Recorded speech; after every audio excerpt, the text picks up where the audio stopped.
perilaku ya, bukan sekedar statement tapi apa? Perilaku. Perilakunya Imam Syafi'i atau ahwalnya kalau bahasa halusnya, yang selalu ke makamnya Abu Hanifah untuk tawassul. Padahal Imam Syafi'i itu orang yang secara ilmu sering ngeritik Abu Hanifah. Jadi ini saya baca ini di halaman 100, jadi tawassul mulai halaman 9 berapa ini sampai halaman ini yang qala sami'tu Syafi'iyya yaqul inni la atabarraku bi Abi Hanifah wa aji'u ila qabri fi kulli yaumin za'iran fa idza uridat li hajatun shallaitu rak'atain, halaman 100, wa ji'tu wa sa'altu wa ta'ala al hajat indahu fama tab'udu anni hatta tuqda. Kanal Imam Syafi'i ayyama huwa bi Baghdad yatawassalu bil Imam Abi Hanifah yaji'u ila dorihi fayusallimu alaihi wa yatawassalu ila Allah bihi fi qada'i hajati. Terus wa yatawassalu Imam Ahmad bi Imam Syafi'i. Jadi di antara yang diceritakan Mbah Ali Maksum itu betapa Imam Syafi'i yang terkenal sering mengkritik Abu Hanifah dalam tatanan fikih karena beliau tidak percaya ada istihsan. Abu Hanifah berpendapat adanya istihsan, dan kita tahu lah ikhtilafu Syafi'i wa Abu Hanifah itu besar sekali. Tapi beliau itu tahu Abu Hanifah itu orang yang sangat soleh. Jadi saya mohon ke seluruh orang-orang yang mau ngaji ke kiai itu, tema itu biar yang milih kiai supaya tahu prioritas yang harus benahin. Jangan tema yang kita yang milih, jangan-jangan tema yang kita pilih itu tidak mendesak atau tidak penting. Ini bukan apa-apa, ini saking ingin baik saya ya, keinginan baik saya supaya dulu zaman sahabat ya gitu. Kalau ada pertanyaan salah sama Nabi dibenerin, cuma Nabi terlalu bijak, cara benerin tuh enak. Kalau saya karena tidak Nabi saja ya agak-agak kasar kan, kalau tidak Nabi tidak wajib bener terus. Yang wajib bener terus itu Nabi. Saya beri contoh ya. Nabi itu ngendikan tentang kiamat. Kiamat itu dahsyat, mengerikan gini-gini. Kalau pikirannya orang kampung itu begini, Nabi ini aneh. Cerita kiamat dahsyat tapi nggak ada tanggalnya, ada tahunnya. Harusnya ada dong biar kita bisa persiapan. Sehingga Nabi disomasi di tengah-tengah khutbah itu, ya Rasulullah mata sa'ah.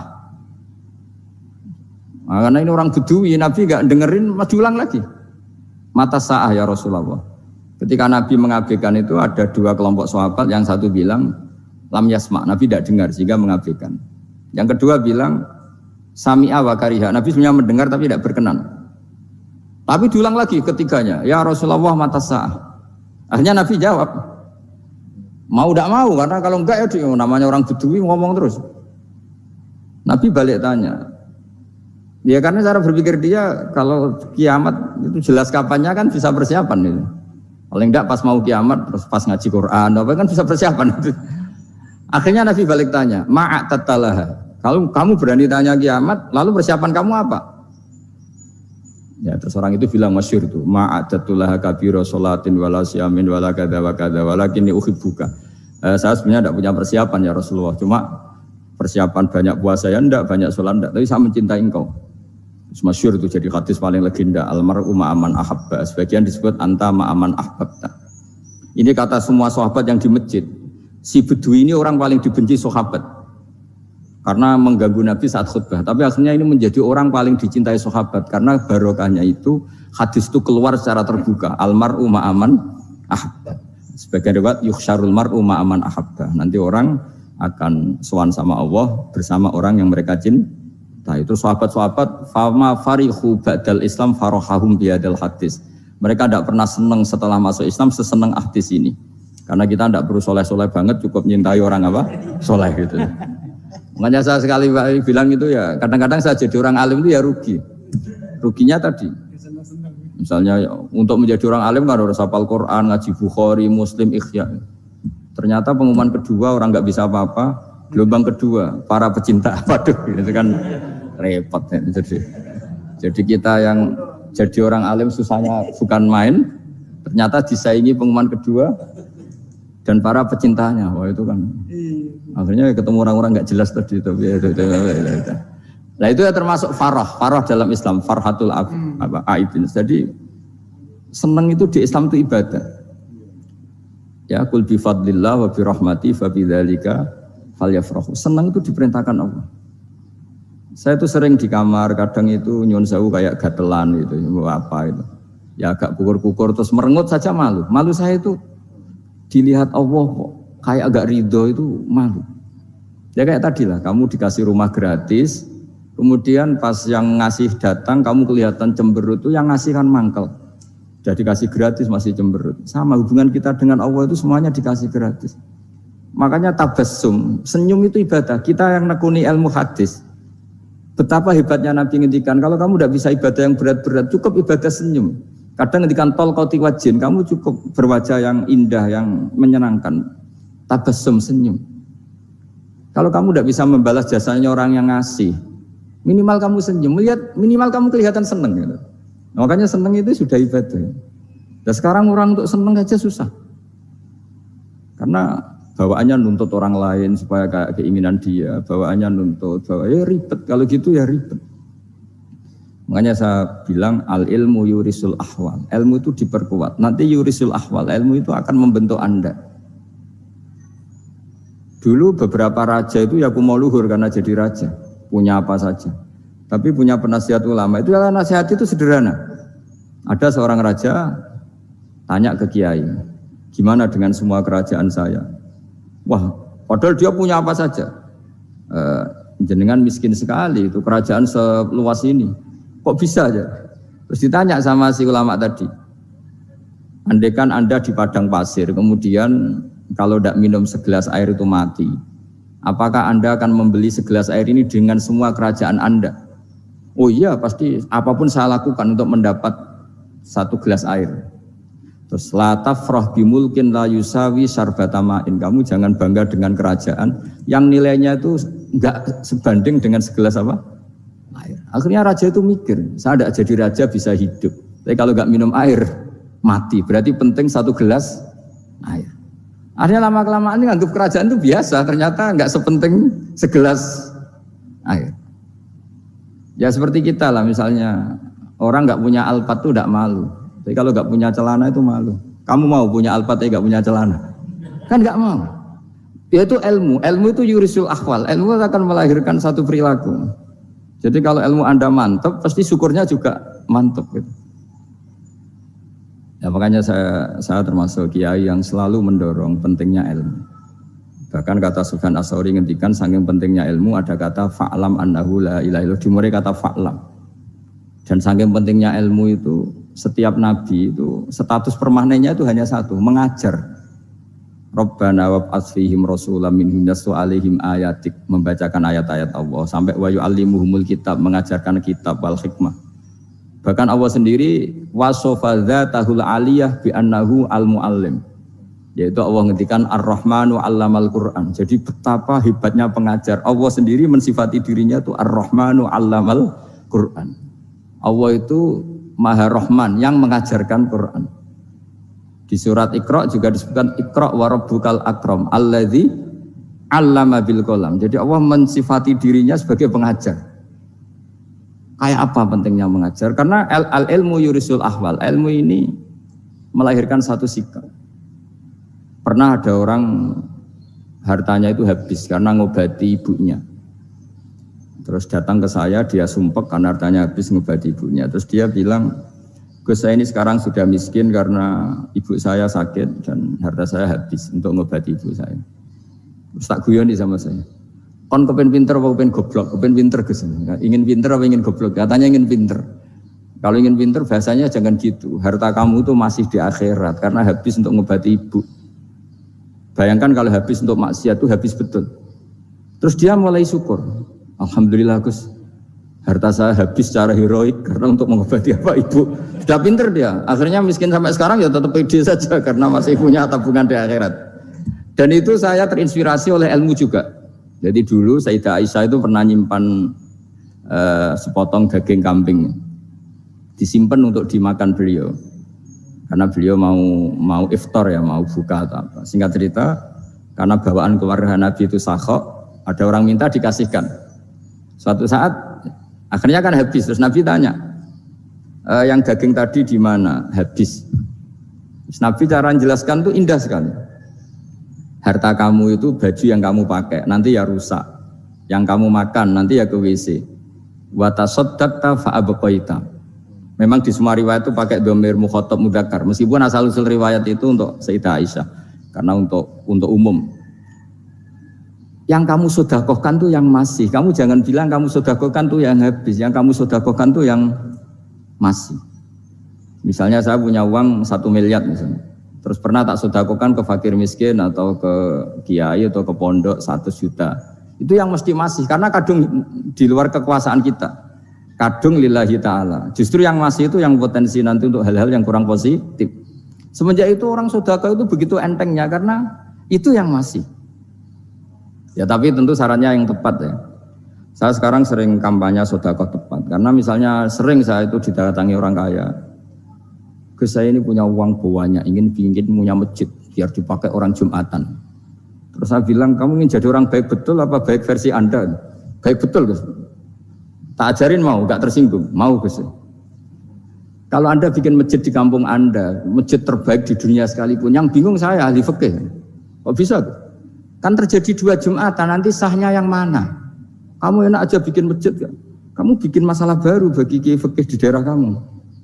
Belum nanti orang terus migrasi ke masjid Anda karena lebih baik, koriknya lebih baik. Kamu membunuh masjid yang lebih tua, itu enggak sopan sekali, masjid itu sudah lebih tua kamu. Akhirnya mikir, enggak usah Gus kalau gitu, sedekah apa saja, yang penting perintah jenengan gimana. Ya sudah. Jadi sedekah itu juga harus dibina supaya kalau orang, kan bisa saja kan uang 100 juta itu untuk fakir miskin manfaat, ternyata untuk masjid yang sifatnya aksesoris. Untuk lampu yang kristal, yang mahal-mahal, bukan yang pokok. Itu pentingnya ngaji ya. Jadi lagi-lagi al-ilmu yurisul ahwal. Ilmu itu melahirkan satu sikap. Jadi ketika ada masjid baru, kalau orang nggak bisa ngaji fikih, wow ada masjid baru, masjid banyak. Tapi kalau yang ngaji fikih ngerti, ini malah ada masalah baru karena ada ta'addud Jumatan. Gimana hukumnya 2 Jumatan dalam kondisi yang tidak mendesak?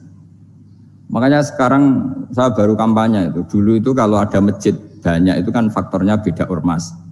Beda pemahaman atau agak jauh, masih hukum sosial atau bawaan kondisi. Misalnya di dekat UGM itu ada masjid kampung pertama, bawaan masjid karena ada kantor besar, atau bawaan ada pabrik besar, atau ada sekolahan besar.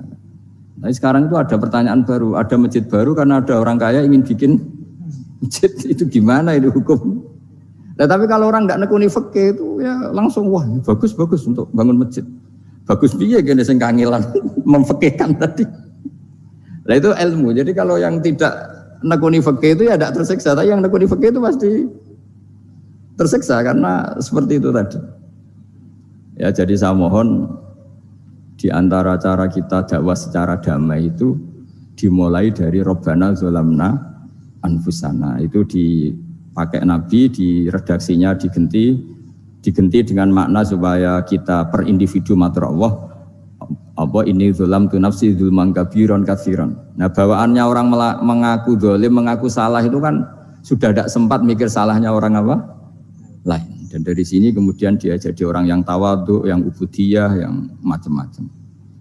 Sehingga Nabi itu bukan dianggap ya pasti penjelas terbaik. Terus Allah meredaksikan wa ma tuqaddimu li anfusikum min khairin tajiduhu indallah. Apa saja kebaikan yang kamu sudah berikan untuk Allah sampai akhirat itu ya pasti kamu temukan di akhirat. Terus yang terakhir saya beri contoh orang peminta-minta sa'il. Itu Sayyid Ali Zainal Abidin kalau ada orang minta-minta terus dikasih.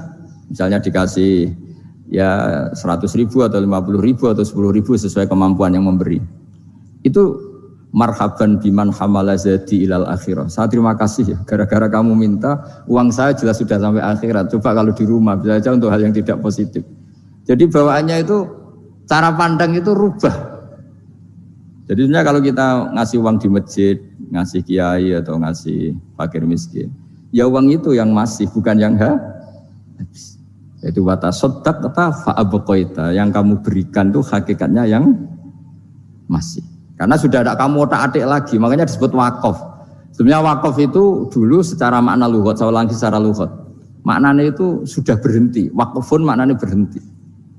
Nah sodako itu dari kata sodako maknanya benar. Orang yang sering sodako berarti imannya benar.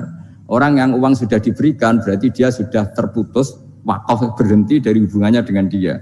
Sudah dikasihkan berarti selesai. Sehingga wakaf dan sodako itu sebenarnya maknanya saling melengkapi. Kemudian orang-orang fikih karena ada disiplin ilmu tertentu, wakaf itu untuk sodako yang permanen, yang abadi, kemudian sedekah untuk infak. Tapi itu kan hanya istilah-istilah dalam disiplin ilmu. Sebetulnya kalau pakai ilmu yang umum, sedekah ya bisa disebut wakaf, wakaf ya bisa disebut apa? Sedekah. Karena maknanya sedekah itu wakaf. Wakaf itu apa? Qat'u raqabatil malik an hadal mal atau an malih. Hubungan pemilik harta ini terputus dari harta itu. Jadi misalnya saya sudah wakaf tanah ini ke masjid, sudah diterima. Buat saya kepikiran gadekan atau menjual sudah tidak bisa, sudah berhenti di situ saja hubungan saya dengan kepemilikan harta itu. Makanya disebut apa? Wakaf. Dan kalau saya wakaf berarti menunjukkan kebenaran iman saya karena sudah menafkahkan sebagian harta untuk Allah Ta'ala. Disebut sodak. Makanya bahasa Arab itu gampang ya. Kalau sodalqof, sodaqoh. Orang kalau bayar mahar disebut sodak karena menunjukkan cintanya. Teman yang setia disebut sodik karena ya benar dalam berteman. Abu Bakar disebut as-siddiq karena sangat membenarkan kanjeng Nabi dan seterusnya dan seterusnya. Saya akan cerita sedikit tentang tradisi hujjah. Dulu ulama itu kelihatannya sederhana, tapi kalau berargumentasi itu hebat. Tadi Gus Zofur menyebut kitab Mbah Hasyim itu mengharamkan kentong. Beliau masyhur itu punya kitab namanya Al-Jasus an Tahrimin Nakus. Intinya kentong itu haram. Secara dalil ini meyakinkan sekali karena ketika Rasulullah rembukan sama sahabat, kita dengan apa memaklumatkan orang kalau waktu sholat masuk? Ada sahabat yang usul pakai kentong. Dzakalin Nasoro itu Nasrani. Ya pakai buk itu semacam trompet besar. Dzakalil Yahud. Kemudian ada yang usul kalau gitu api ya Rasulullah, dzakalil Majus. Sehingga dari hadis itu Mbah Hasyim berpikir kentong itu haram. Tapi Mbah Fakih Mas Kumambang itu mengkritik Mbah Hasyim dengan ngarang kitab Hazur Ru'us an Tahrimin Nakus. Jadi beliau ngomentari kitab itu sambil geleng-geleng kepala. Kitab kok keliru nih nganti ngono. Itu jadi cara pikirannya siapa Ki Fakih. Kentong di Indonesia itu kanggo wedhus dicolong gitu. Pos kampling gitu. Kalau ada banjiran ya kentong, ada maling ya kentong. Jadi nggak ada persamaan sama sekali dengan kentong yang milik orang apa? Nasrani. Sehingga di pondok saya itu ada kentong tapi jelek sekali. Karena itu satu-satunya cara supaya beda dengan kentong yang di gereja. Kalau elek kan mirip kentong di pos kampling. Itu ya agak-agak ilmiah sedikit. Dulu ceritanya Gus Zofur itu saya teruskan. Itu singkat cerita, itu kalau yang di kejadian di Termas itu Mbah Dimyati sudah nyuruh semua kentong disembunyikan karena mau ada Mbah Hasyim. Cerita itu mukarror di Kiai Fakih sama di Kiai Dimyati Termas. Setelah kentong dikumpulkan semua, Mbah Hasyim datang seneng, ngiranya Syekh Dimyati ini sependapat dengan beliau, yaitu sama-sama nggak ada kentong. Tapi setelah itu ada santri yang matur, Mbah Dim pun beres kentong pun kula delikno sedanten. Itu di depan Mbah Hasyim. Jadi GR-nya Mbah Hasyim bahwa Mbah Dim itu sependapat akhirnya hilang. Ternyata ini akal-akalan toh gitu. Karena santrinya matur, Mbah Dim pun beres sedanten kentong beduk sudah disingkirkan. Itu di depan Mbah Hasyim. Saking lugunya santri, nah saking ikhlasnya agak ngerti mahalus syahid ini adalah Mbah Hasyim. Saya mau meneruskan cerita Gus Zofur. Dulu Mbah Mun ngaji di Lirboyo, tapi Kiai Makhrus ngaji sama Kiai Khalil Harun. Kiai Khalil Harun itu adik juga sekaligus muridnya Mbah Umar Harun. Mbah Umar Harun itu generasi kedua setelah Mbah Ghazali. Beliau menantunya Mbah Ghazali, tapi ya sudah ponaan. Sehingga tradisi ini penting karena saya berkali-kali bilang di mana-mana. Status orang tua dan mbah itu adalah terserah anak cucunya. Bukan terserah mbahnya, tapi terserah anak cucunya. Saya tidak akan bosan mengingatkan ini. Saya pernah di makamnya Nabi Yakub, itu ya dikemuli bendera Israel. Di makamnya Nabi Dawud. Nabi Ibrahim juga dekat sinagog. Sehingga Quran membela Nabi Ibrahim disebut maka anak Ibrahimu Yahudiyya wala Nasraniyya. Karena ketika beliau berposisi di Israel, kemudian penguasanya adalah Yahudi, bisa saja makam ini ditulisi dan distatuskan ala Yahudi. Ya seperti Nabi Yakub. Nabi Yakub itu nabi yang kita yakin tentu berkeyakinan beliau orang baik, orang muslim, orang mukmin, tapi karena di desain mereka ya dikemuli bendera Israel dan disebut Abul Yahud. Karena kita tahu nama lain dari anaknya Nabi Yakub adalah Yahuda bin Yakub bin Ishak bin Ibrahim. Sehingga perasaannya orang Yahudi menjadi Yahudi itu yang ngikuti mbah-mbahnya. Nah khawatir saya ketika buyut-buyut kita kaya. Buyut saya itu orang kaya dulu, namanya Badur Rahman. Itu kaya sekali, tanahnya banyak. Dulu cerita Mbah Hashim ya kaya sekali. Mbah Maksum juga kaya, Mbah Abdul Aziz juga kaya. Karena dulu itu inginnya kiai itu yo ketok sugih lah, gak ngel-ngelo santri. Tapi nanti kalau cucu-cucunya sudah ndak alim, itu ndak dianggap punya tanah itu karena untuk fasilitas santri. Aku tak kedonyan, mbah-mbahku ya kedonyan gitu. Buktinya tanah yombo gitu. Karena dia akan menafsiri sesuai cara berpikir. Makanya sanad keilmuan yang diceritakan Gus Zofir itu harus diulang-ulang. Kalau nggak diulang-ulang, maka kita akan berpikir sendiri untuk menafsirkan masyayikhon al-kiram atau ajdadan al-kiram. Nah, ini yang bahaya, yang sering Quran mengingatkan. Jadi ada status yang disematkan oleh anak cucu kayak orang Yahuda tadi, Yahuda bin Yakub bin Ishak bin Ibrahim, itu menstatuskan mbah-mbahnya yang bernama Ibrahim itu Yahudi. Sampai Quran sendiri yang bela makana Ibrahimu Yahudiyah wala Nasraniyah. Karena secara geografis sekarang Ibrahim di Israel dan otoritas itu juga milik mereka, sehingga mereka bisa masang-masang atribut yang menunjukkan kalau itu Yahudi. Beberapa al-alim al-alama yang minnah itu sudah wafat dan kadang-kadang dzurriyyahnya itu tidak kita. Kalau sekarang orang bahasakan kubu sebelah. Akhirnya ya nggak boleh dikholi, nggak boleh diziarah. Terus seakan-akan yaqtaduna bi ra'yi, seakan-akan mereka berpendapat dengan pendapat syekh ini, padahal enggak. Nah sehingga tradisi ketersambungan sanad tadi, baik secara genetik atau secara asbab, itu harus terjaga. Saya beberapa kali banyaklah sering diceritain Mbah Mun. Dulu Mbah Munawir ini cerita ya, Mbah Munawir itu saking senenge kitab, ben santri ini so ngaji kitab. Itu kalau ada alumni Lirboyo, alim disuruh baca muin di sini itu Mbah Munawir ikut. Saking ingin tasjeknya, ingin ngajari santri bahwa ngapal Quran ojo hafal tok, tapi yo paham. Dan penggalinya Mbah Munawir itu sampai klimaknya dulu Mbah Zaini itu nate nikah sama Nyai Komariah kalau nggak salah, binti Karim, binti Manap. Punya putra Gus Habib, Gus Toha yang diantara putrinya dinikahi Gus Rozin ini. Terus akhirnya kesampaian juga ketika Mbah Munawir punya mantu alim alama namanya Mbah Ali Maksum, angsal Nyai Hasyimah.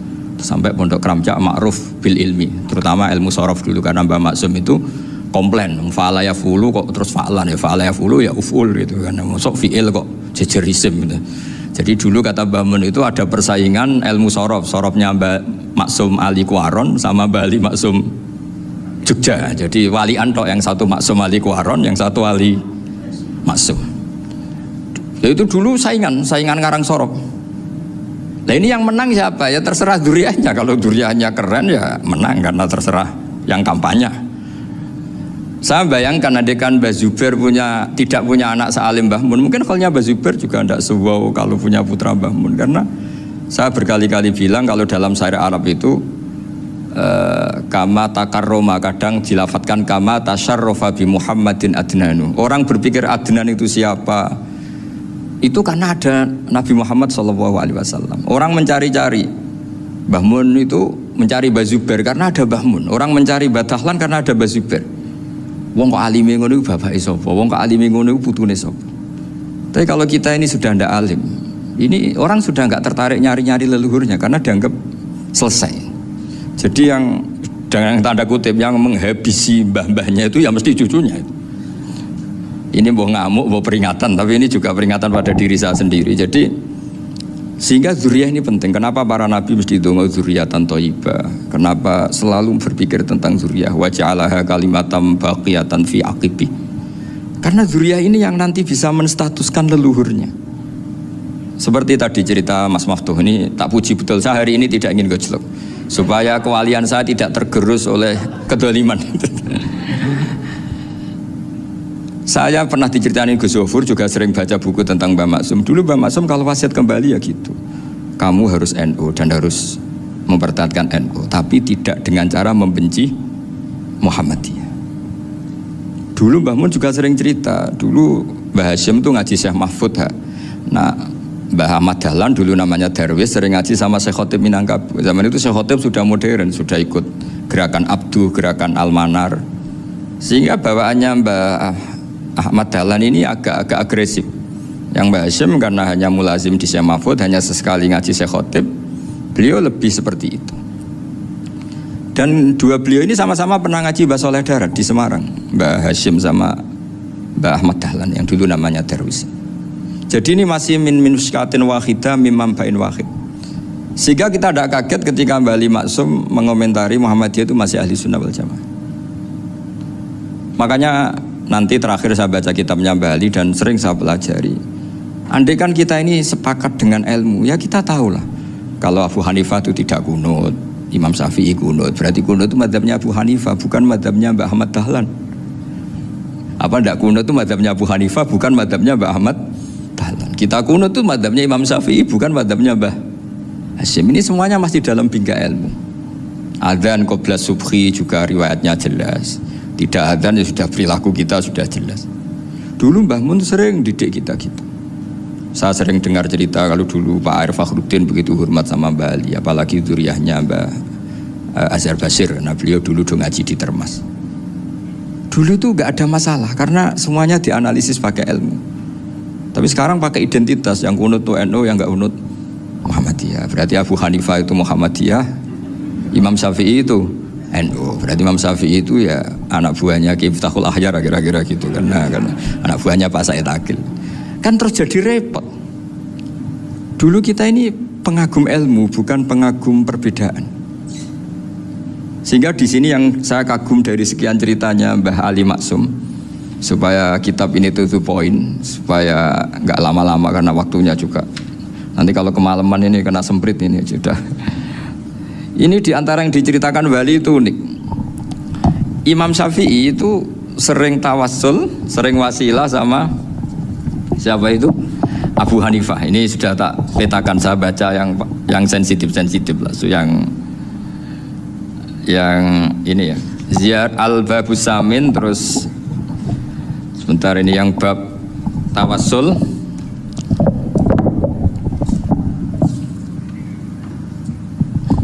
Ini di sini halaman 90, mungkin santri-santri kerapnya bisa ngecek lagi di kitab Hujjatul Ahli Sunnah. Ketika cerita tawassul, di antara yang diceritakan Mbah Ali Maksum adalah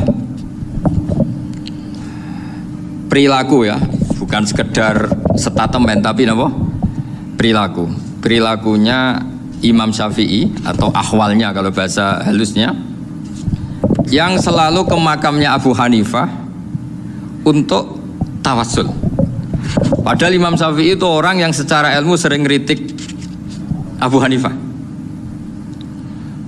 Jadi ini saya baca ini di halaman 100, jadi tawassul mulai halaman 9 berapa ini sampai halaman ini yang qala sami'tu Syafi'iyya yaqul inni la atabarraku bi Abi Hanifah wa aji'u ila qabri fi kulli yaumin za'iran fa idza uridat li hajatun shallaitu rak'atain, halaman 100, wa ji'tu wa sa'altu wa ta'ala al hajat indahu fama tabudu anni hatta tuqda.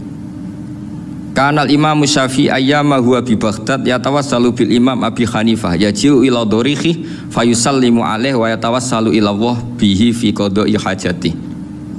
Terus wa yatawassalu Imam Ahmad bi Imam Syafi'i. Jadi di antara yang diceritakan Mbah Ali Maksum itu betapa Imam Syafi'i yang terkenal sering mengkritik Abu Hanifah dalam tatanan fikih karena beliau tidak percaya ada istihsan. Abu Hanifah berpendapat adanya istihsan, dan kita tahu lah ikhtilafu Syafi'i wa Abu Hanifah itu besar sekali. Tapi beliau itu tahu Abu Hanifah itu orang yang sangat soleh. Abu Hanifah itu kalau ketemu sama orang yang utang beliau itu yang lari bukan yang utang Abu Hanifah, karena takut orangnya itu izin. Jadi kalau ketemu yang utang di jalan itu yang sembunyi itu Abu Hanifah. Kenapa engkau sembunyi? Ada yang utang saya lewat, nanti orangnya malu. Jadi setingkat Robiah Adawiyah itu beliau di rumah ada maling itu sembunyi. Ditanya kenapa engkau sembunyi? Malu, gak ada yang dimaling. Malu sama malingnya karena serumah itu gak ada barang yang layak dicolong itu. Itu Robiah dia sembunyi. Itu yang bisa niru itu Abu Hanifah. Jadi wali-wali besar ini ternyata saling menghormati dan saling tawassul. Nah saya berharap tawassul ini bukan sekedar perilaku sosial, tapi memang ada sanadnya. Sehingga terus diceritakan Bali di sini dulu istaqa Umar bil Abbas. Kata siapa tawassul harus dengan Rasulullah SAW? Dulu istaqa Umar bil Abbas. Sayyidina Umar itu tawassul istisqa dengan Sayyid Abbas. Padahal kita tahu Sayyid Abbas ini tidak nabi. Terus beliau cerita sampai Imam Syafi'i tawassul sama Abi Hanifah. Sehingga gak ada perdebatan itu kan Umar. Kalau Umar kan ada jaminan boleh diikuti karena beliau sahabat. Bali cerita tentang Imam Syafi'i yang tawassul dengan Abu Hanifah. Seargumentatif itu. Maka saran saya kepada alumni Kerapia, santri-santri Kerapia, karena saya hanya berani ngomong sama santri Kerapia, sama mas saya ada berani kalah sepuh. Itu tradisi keilmuan itu harus dijaga dengan hujjah dan dengan tadwin, dengan pembukuan. Saya punya sekian cerita ya, misalnya dulu kita mungkin iskal itu janggal. Kenapa sih orang Islam tukaran sama orang Islam itu? Sehingga di antara doa Nabi yang enggak dikabulkan Allah, enggak boleh dikabulkan sama Allah, enggak boleh, bukan berarti enggak mustajab. Redaksinya famana aniha, memang enggak boleh. Redaksinya bukan falam yastajib lahu tapi famana aniha. Di Al-Marrah As-Salisa ini Nabi dilarang, yaitu melarang umat Islam itu jangan sampai tukaran sama umat Islam sendiri. Itu kata Allah, ya enggak bisa kata Allah, kalau itu tidak saya kabulkan. Itu dulu guru-guru kita nyontohkan sederhana. Kira-kira kalau saya tukaran wek Gus Zofuru, Mbah Mun luwih ikhlas dibanding ditukari wong liya. Nek ana kakak ditabuk adik, wong tua luwih ikhlas dibanding ditabuk tangga. Barokahnya membaca kita lebih mentoleransi. Kalau ada Mbah Hashim dikritik Mbah Fakih Mas Kumambang, kita ikhlas itu. Tidak dikritik guru PAUD itu kan. Atau dikritik orang-orang yang nggak bisa ngaji. Artinya ternyata keliru kita bilang kiai kok tukaran. Justru bagus kiai tukaran dibanding kiai dikritik guru PAUD atau dikritik orang-orang yang nggak bisa baca kitab. Akhirnya barokahnya baca kita menjadi tahu. Dulu Mbah Mun sering cerita, ini masih cerita silsilah ya. Jadi Mbah Ali Maksum tadi kita tahu di antara guru besarnya Mbah Ali Maksum tentu Mbah Mahfud Termas. Beliau adalah adik dari Kiai Mahfud Termas. Mbah Dimyati ini adik Kiai Mahfud Termas. Itu punya saudara namanya Abdul Razak, juga punya saudara namanya Dahlan. Itu yang membawa Thariqah Syadziliyah di Solo Raya, yang sekarang alhamdulillah diteruskan Gus Wafi. Dulu di antara pesannya Mbah Mun ke saya, hak Wafi kandani kon ziarah ning Mbah Dimyati. Mergo Thariqah Syadziliyah dulu itu yang bawa keluarganya Mbah Dimyati. Jadi semuanya ini masih dzurriyyatan ba'duha min ba'd.